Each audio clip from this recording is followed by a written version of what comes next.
Basta nilinis ng Diyos, wag natin ipalagay na marumi. Eh ano-ano ba yung pwedeng linisin ng Diyos? Tao, pwedeng linisin. Conforme ako dyan. Eh yung hayop ba, yung pagkain, pwede bang linisin ng Diyos? Pakinggan nyo sa Marcos, ganito naman ang ating mababasa sa 7:19. Sapagkat hindi pumapasok sa kanyang puso, kundi sa kanyang tiyan, at lumalabas sa dakong daanan ng dumi. Sa salitang ito'y nililinis niya ang lahat ng pagkain. Oh, hindi tao yan.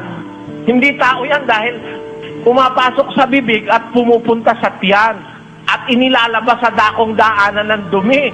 Ang Kristo po may sabi niyan eh. Sabi ni San Marcos, sa salitang ito'y nililinis niya ang lahat ng pagkain. Kaya pwede rin pong linisin ng Diyos ang pagkain. Ang katunayan, sinang-ayunan niya ni San Pablo sa unang Timoteo 4:4. Pakinggan niyo ang nakasulat. Sapagkat ang bawat nilalang ng Diyos ay mabuti at walang anumang nararapat na itakwil kung tinatanggap na may pagpapasalamat. Bakit? Sapagkat pinakababanal sa pamamagitan ng salita ng Diyos at ng pananalangin.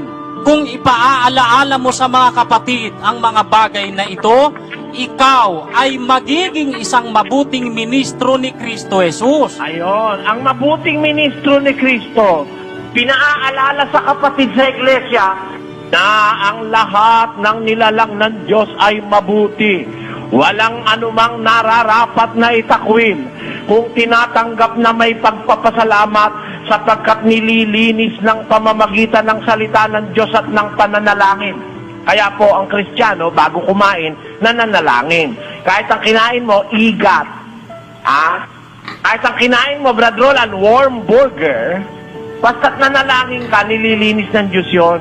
Yun ang sabi. Kaya kapatid, huwag kang magpaligaw na ang kahulugan ni ka dyan, ang nilinis tao. Hindi totoo yun. Kay tao, kay hayop, kahit sino pa, pag nilinis ng Diyos, huwag nating ipalagay na marumi. Yung baboy, nung una'y kinikilalang marumi, pagdating ni Kristo, hindi naman pumapasok yun sa puso, kundi sa bibig, pumutuloy sa tiyan, lumalabas sa daanan ng dumi. Sa salitang ito, nililinis niya ang lahat ng pagkain. Kaya ngayon, kapatid, kahit baboy, pwedeng kainin. Nilinis na ng Diyos yan sa panahon ng bagong tipan. Kasi yung panahon ng lumang tipan, mga batas-batas doon, yan, pansamantala lang yung mga batas na yan, Brad Mel. Basahin natin ang Hebreo 9:10. Palibhasa'y palatuntunan lamang na ukol sa laman na iniatang hanggang sa panahon ng pagbabago, gaya ng mga pagkain at mga inumin at sari-saring paglilinis. Yan, yung palatuntunan sa Israel, bawal ang baboy, bawal ang walang kaliskes, bawal ang ganire, bawal ang ganon. Mga palatuntunan lamang na ukol sa laman na iniatang hanggang sa panahon ng pagbabago, gaya ng mga pagkain, mga inumin at sari-saring paglilinis. So, yung mga bawal-bawal sa Israel, pagdating sa panganahong Kristiyano, sabi ni San Pablo, walang nararapat itakwil. Bawat nilalang ng Diyos. Ang baboy, Diyos din naman ang lumalang duni.